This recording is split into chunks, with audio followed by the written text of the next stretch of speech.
केवल कवि सूर्यनगर नुहे समुदाय टोटाल गंजाम जिले में जनसाधारण आज मर्माहत अकाल वियोग से प्रत्येक जनसाधारण को कवि सूर्यनगर खलीकोट पूरा गंजाम जनसाधारण को से निजर संतान रूपे देखुले जो लोकों प्रति जो सेवा मनोभाव थिला एबे भी लोक से गुड़ा भूली पारु ना आउ गोटे जो अपूरणीय क्षति वर्तमान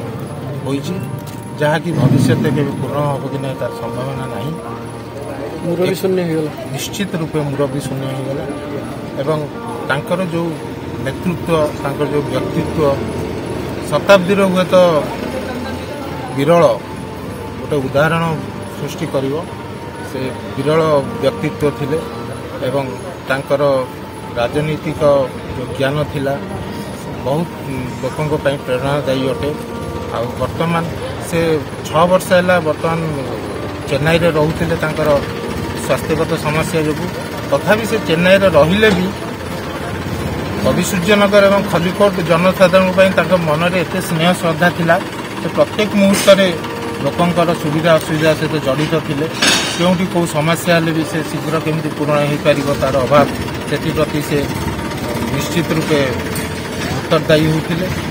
से आम समस्ते वर्तमान मर्माहत और दुखित एपरी एक व्यक्तित्व आम हराई आम निश्चित रूपे बहुत किसी हर आदर्श को पाथेय करी राजनीति करथिले एवं निजर नीति आदर्श रे शेष पर्यंत से अटल रही से नीति आदर्श रे आमे समस्त अनुप्राणित हो काम करुछु एवं तांकर जो विभिन्न क्षेत्र में तांकर पारदर्शिता थिला से जो समय रे महिला माने घरु बाहरी नथिले सेही समय रे से राजनीति करथिले गाड़ी चलेबाठु आरंभ करी सब किछि से करथिले तांकर बहुत हबी थिला एवं पढ़िबा बही पढ़िबा और लेखिबा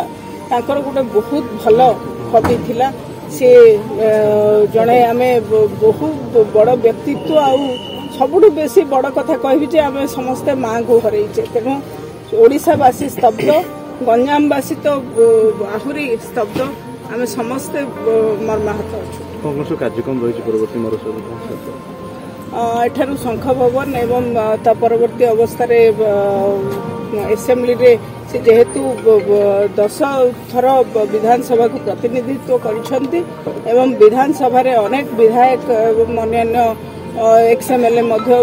अपेक्षा करिसंती सेठी तांकु सेठी शेष दर्शन करिवे एवं तापरे हमें तांकर जो बासभवन थिला फार्म हाउस निर्मल झड़ ठारे हमें सेठी को जीवा पई व्यवस्था है।